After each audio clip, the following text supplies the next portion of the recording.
ابو لہب کا بیٹا باپ کے ساتھ ملک شام جا رہا تھا تجارت کے لیے، تو کم وقت جانے سے پہلے کیا بولا؟ اب بھی میں آتا ہوں، محمد صلی اللہ علیہ وسلم کو جا کر ان کے رب کے بارے میں ایسی باتیں سناتا ہوں جس سے ان کا دل دکھے گا۔ تو حضور کے سامنے آ گیا اور اللہ کے خلاف حضور کے سامنے بولنے لگا۔ جب خدا کی بارگاہ کی گستاخی مصطفیٰ کے سامنے کھڑے ہو کر کی، حبیب کو تکلیف ہوئی، حبیب کی زبان سے نکلا اللہم سلط علیہ کلبا من کلابک، اے اللہ تیرے کتوں میں سے کسی کتے کو اس پر مسلط فرما دے۔ اور حبیب سے ایسی گستاخی کی، مصطفیٰ کی چادر کو کھینچ کر پھاڑ دیا، گستاخی کی۔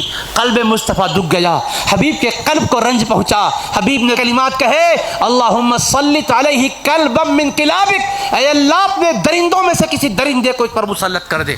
یہ پلٹ کر باپ کے پاس گیا، باپ نے کہا تو کیا بول کر آیا؟ اس نے کہا میں نے تو ان کے بارے میں ایسا ایسا بولا، ایسا ایسا کیا۔ انہوں نے کیا کیا؟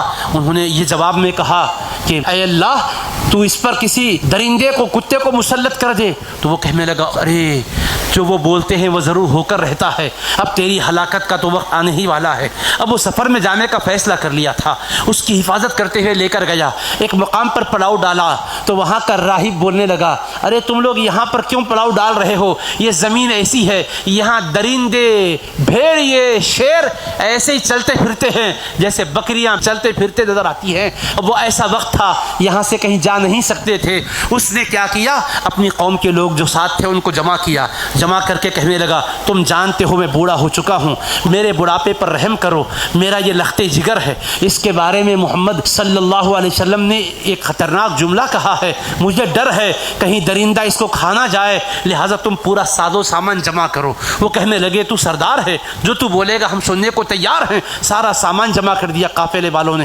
پورے سامان کا ڈھیر لگ گیا اور اونچا ایک تخت کی طرح اس کو بنا دیا۔ تو کہنے لگا میرے بیٹے کا بستر اس پر بچھاؤ۔ کہا ٹھیک ہے بچھاتے ہیں۔ اس پر بستر بچھا دیا۔ کہنے لگا میرے بیٹے کو اس پر سلا دو۔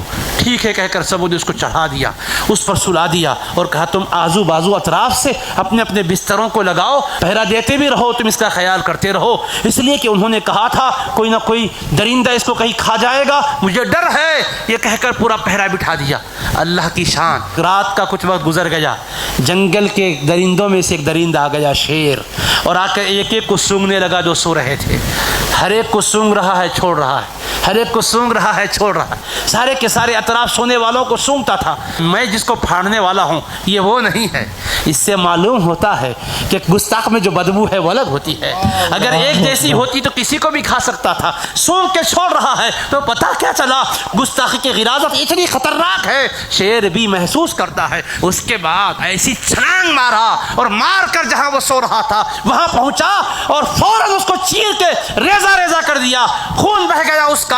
سب کی آنکھیں کھلی، حیران رہ گئے، اتنی حفاظت کا ہم نے انتظام کیا تھا، مگر گستاخ رسول کا انجام خدا دکھا کے بتایا ہے۔ میرے حبیب کا دل دکھانے والے سن، خدا کا قہر کب برسے گا تجھے نہیں معلوم، عذاب کا کوڑا کبھی بھی برس سکتا ہے۔ فصب علیہم ربک صوت عذاب ان ربک لبالمرصاد، مصطفیٰ آپ کا رب گھات میں ہے، آپ کے گستاخ پر اپنے عذاب کا کوڑا برسانا چاہتا ہے، کب برسانا ہے اس کو معلوم ہے حبیب، لیکن اس کو چھوڑے گا نہیں میرے مصطفیٰ۔ اللہ نے بتا دیا